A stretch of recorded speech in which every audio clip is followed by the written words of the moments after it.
What it is, what's up? Got your video in the cut. Another anime related video, of course. And I don't think I've done a lot of content on this channel recently, especially not a lot of Bleach content, but I'm inspired for this moment in time to talk about Bleach. And I don't have anything that's not covered by somebody else, probably way better in depth. But I do have emotions, and there were a lot of emotions that I had in my inner recesses leading up to the TYBW Cour 1, and I didn't know how I would feel in the moment, no Tom Impala. But after concluding and watching the last two episodes, unfortunately through Hulu, which I only have the ad version, I wanted to watch it on Zoro.to, but Zoro was bombarded by A, not having episodes on time, and then B, just, I guess everybody else trying to watch it on Zoro.to, so couldn't watch it on there, but I watched them on ad-funded CIA platform Hulu. So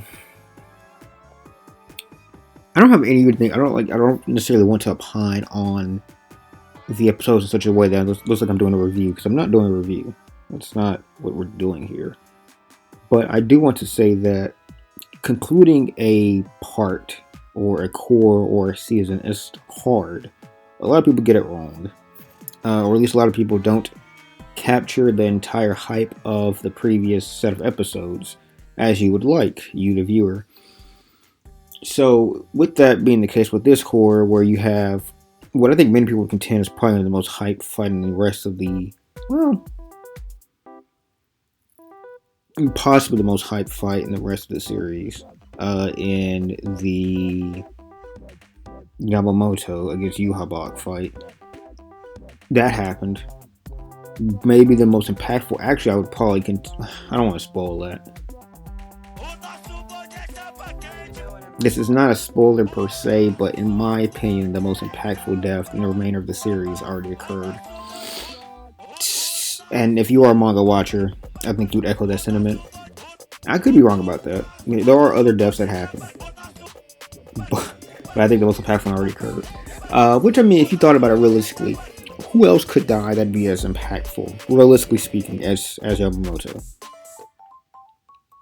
I'm not gonna say who else lives, who else dies. I'm just saying who realistically could be more impactful.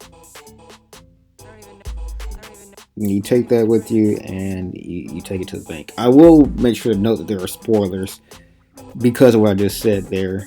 But just keep that in mind, I guess. So with those requisites being in hand, what could you lead off with, or where could you end here that would make the viewer say, hey, I thought this ending was as satisfactory for different reasons as those moments were? I thought they did a good job, really. I think they did. We led off with, we got the Ichigo regaining his powers again for the 90th time, moment out the way, which they did it well. It's a damn shame that they kind of refrain and repeat often with this series, but they do it well. They did. It looked well. It looked well done, and it wasn't just purely him regaining his powers. It was more than just literally him being in his powers again for the 30th time. There's a little bit more than that. So I will give him that qualifier, and it did look good. It looked good. We got to get backlog or backstory for characters that did not have, I think, very impactful backstory to this point. By design, that was the story's premise. This moment was meant to be revealed at this moment, which, you know, I never had a problem with Ishin's background as it related to Karakura Town and Miss Kurosaki's life. You know, I never had a problem with that.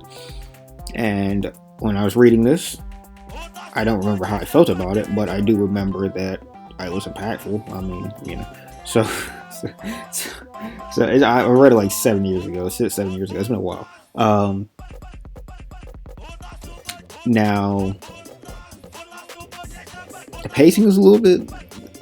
There's a few moments this season where I was like, okay, the pacing is a little bit snappy. Like you can kind of tell that like they're literally saving time to do more on the back end, which is this is a sentiment that I've echoed multiple times. The front end of this arc is not necessarily what needs the padding. Like that, a couple of added scenes that they've added have definitely helped. We needed more Uryu contests, as Uryu is supposed to essentially be. If you haven't seen the PV2 yet, it kind of denotes this a little bit, implies it. But Uryu is supposed to be one of the more impactful characters in this entire arc, which is definitely not felt reading the manga. He is. I don't want to say that's probably a spoiler, but let me just say this: he is not in the manga a very impactful character for what I would imagine to be. I think this is a 4-core anime, so core 2 and 3. He's just not that impactful. So keeping that in mind, I think it is something that they will continue to do, which is pad with more Oryu scenes, which they need to, because like I mentioned. So I'm glad that they ended with the Oryu scene, honestly. I mean, I feel like that's you need more Oryu content, and I think that kind of sufficed. I think that the one from episode 11 where Jugram, I don't know how to say his first name, Hashwalt, when Hashwalt speaks to Uryu for literally 2 seconds, I think that's in the manga. They did not pad that much, and I think I would have sufficed. It would have been sufficient to have a moment where he kind of, in those added scenes, we do see why Uryu gets to the point where he is trying to actively contact the Quincy's, but at the same time, I'm like, could we not have gotten in such a way where like we also seen like how he got in contact with the Quincy's? Like I literally would have wanted to know how he, as I recalled in episode 10, I didn't know how he got to talk to them.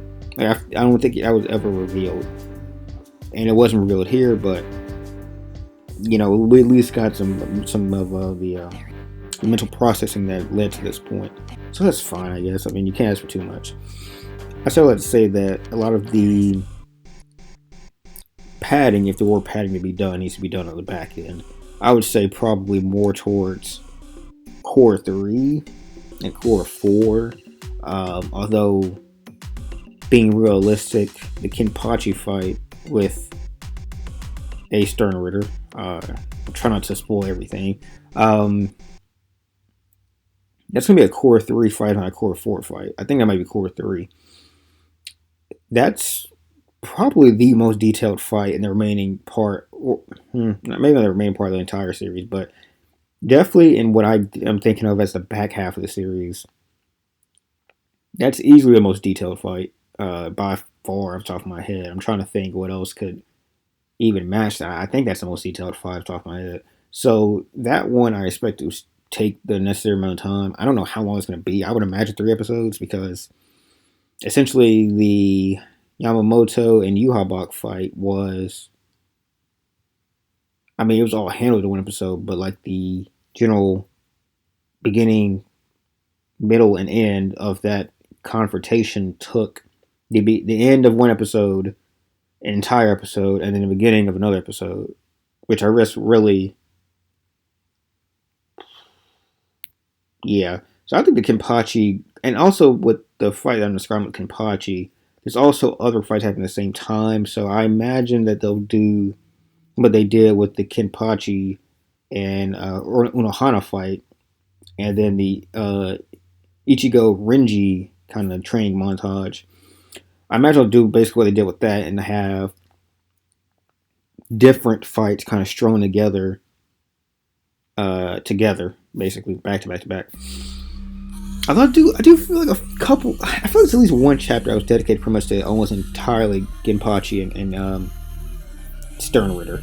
So maybe at least get one dedicated episode. That to me seems like it should be at least a 2-episode fight, bare minimum. bare minimum. Even with the pacing they have currently, there still should be, I feel like, a 2 episode fight. And I would think that some of the other fights around the time, what's his name? Fucking painted face guy. I always forget his name. Mayuri, his should be like a 2 episode, bare minimum 2 episode fight, maybe 3 episode fight. In his, he's also a pretty detailed fight. It's weird because some of the captains have really well thought out fights and some don't. it's just. I mean, I'm not trying to spoil everything here, but like, you think of like Shinji's fight, and then you think of like,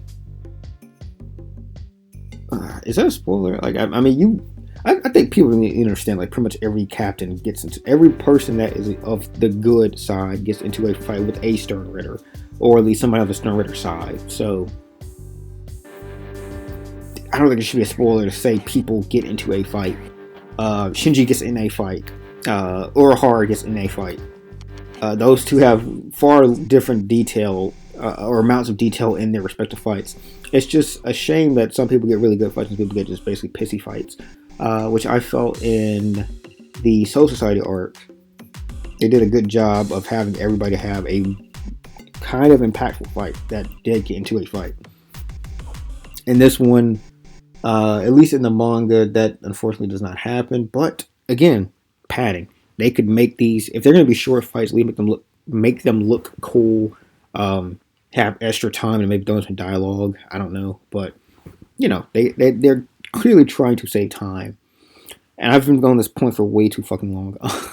so going on from there, I guess want to close out here because I don't want this to be this long a video. It's just thinking of this art and kind of what it attempts to do, what it needs to do, and the impact that all this has. So the impact of this, to me, is that this franchise has more meat on the bones.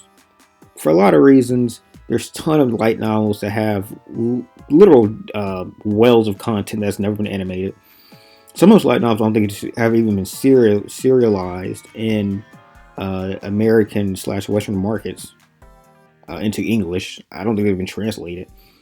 I know just about every Bleach tuber has read Can't Feel Your Own World. I have not, because I don't think it's even in America.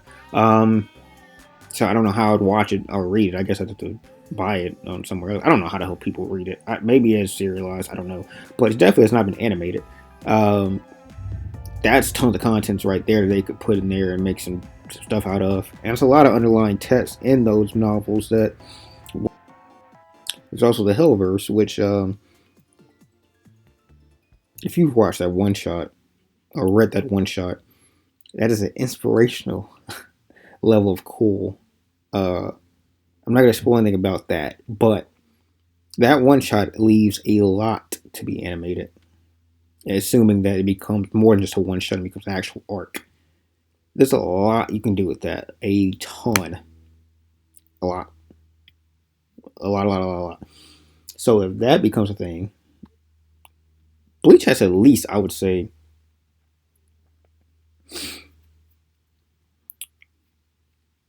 7 more years of content they could throw out there. That's just now, obviously something that has to be completed. TYBW Kubo has to actually do the Hell arc as a manga arc. That has to become a thing, which is not currently. But you could make Bleach go on another decade in terms of impact, bare minimum. And this is filling that out. The same way that the games and Burn the Witch were fillers for if the TYBW arc isn't palatable, this arc is going to be a filler for if Bleach can return as a actual power, and not just a power, but one of the powers, up there with Boruto and One Piece again, and all, you know, so forth and so forth. And I think it can. I mean, obviously it's done numbers, the TYBW arc. You know, some of that might be nostalgia, but this was a good and well done piece. And I think that if they do good with the ending of this arc,